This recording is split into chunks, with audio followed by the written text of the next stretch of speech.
Hello, I'm Dr. Michael Coffman. I'm CEO of Sovereignty International.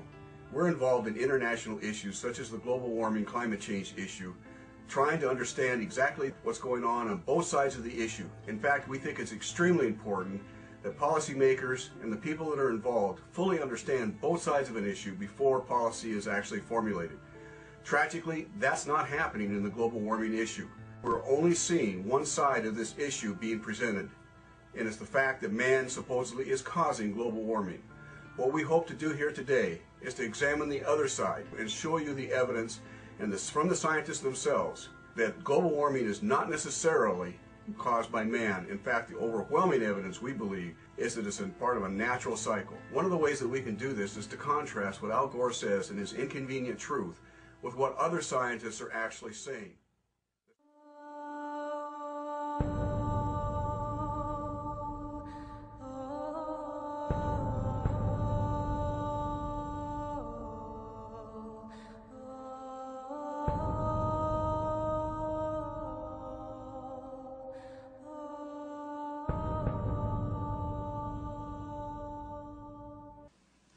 This is not a normal time. We are facing a planetary emergency. The relationship between humankind and planet Earth has been radically altered in a very short period of time. And what would make us believe that we could go through these changes and not have an impact? Our impact on the planet has been dramatically changed. We're capable of doing damage that we're not always fully aware that we're doing. The 10 hottest years ever measured in the record have been since 1990. 20 of the 21 hottest years have been in the last 25 years. The hottest year of all was 2005. The hottest year of all in the U.S. was 2006. The hottest winter ever measured worldwide was this winter, December, and then January and February of this year, last month. This is going on right now, and it's continuing to increase. The document from the National Oceanic and Atmospheric Administration, they've set records all over America in January, 183 cold records, 183 of them. This is a new record all over America.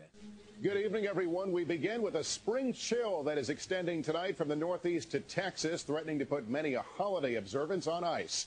After a mild early winter, it's looking like Easter could turn out to be colder in some parts than it was at Christmas. Here's NBC's Ron Allen. Many cities haven't been this cold this time of year in 20 years, forecasters say.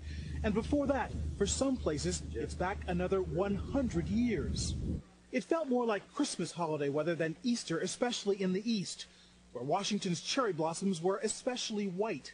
The boys of summer threw snowballs instead of baseballs in Cleveland again today, after Friday's opening day game was snowed out. Unfortunately, the weather is unseasonably cold to the point it may be 40 to 50 degrees below normal temperature-wise across portions of, let's say, west central and north central Texas. The eastern two-thirds of the country well below normal.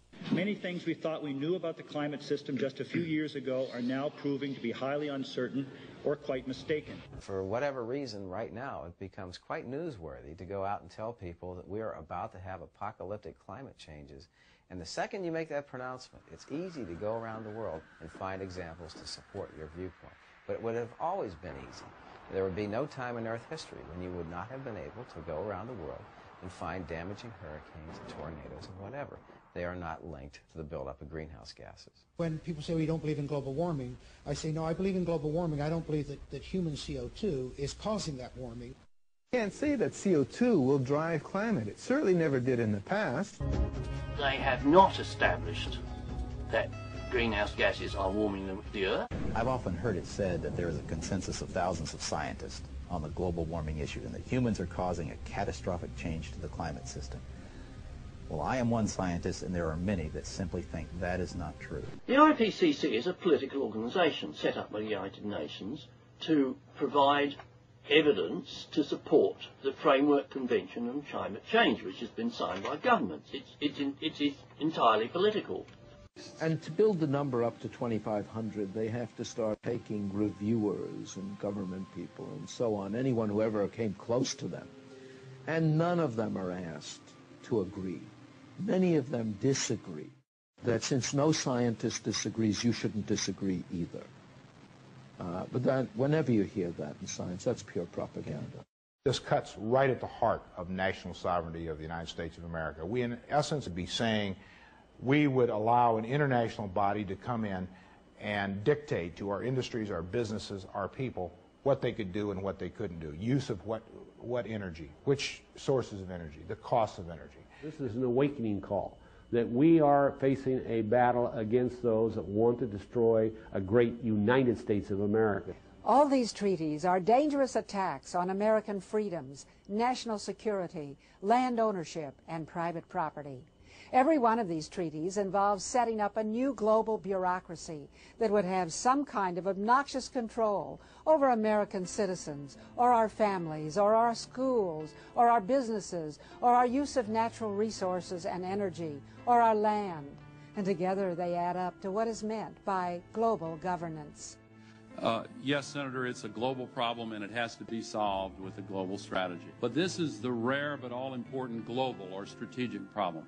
Its aspect is in the global dimension, and every nation has to be a part of the solution. I used to agree with these dramatic warnings of climate disaster. I taught my students that most of the increase in temperature of the past century was due to human contributions of CO2. The association seemed so clear and simple. Increases of greenhouse gases were driving us towards a climate catastrophe. However, a few years ago I decided to look more closely at the science, and it astonished me. In fact, there is no evidence of humans being the cause. There is, however, overwhelming evidence of natural causes, such as changes in the output of the sun. This has completely reversed my views on the Kyoto Protocol. Actually, many other leading climate researchers also have serious concerns about the science underlying the protocol. So let's hear what you're not being told about climate change. The major premise of the Inconvenient Truth is that carbon dioxide is the major greenhouse gas that drives the temperature of the Earth. They can go back 650,000 years. Here's what the temperature has been on our Earth. Now, one thing that kind of jumps out at you is, well, let me put it this way. If my classmate from the 6th grade that talked about Africa and South America were here, he would say, did they ever fit together? Most ridiculous thing I've ever heard. But they did, of course. And the relationship is actually very complicated, but there is one relationship that is far more powerful than all the others, and it is this. When there is more carbon dioxide, the temperature gets warmer because it traps more heat from the sun inside. The ice core data comes from ice cores drilled to a depth of nearly 12,000 feet, or 2.2 miles, at the Vostok Station in Antarctica. Like Mr. Gore, the United Nations uses this information to prove that Earth's CO2 and temperature are highly correlated. And they are right. However, a high correlation proves nothing. To give an extreme example, there is a 100% correlation that any human that breathes air will die. But that does not prove that breathing air kills people. Far from it. We would all die if we didn't breathe air. But even the correlation used by Mr. Gore in the United Nations is misleading. Notice they kept the two graphs separate. By doing so, the human eye perceives that CO2 causes temperature to rise.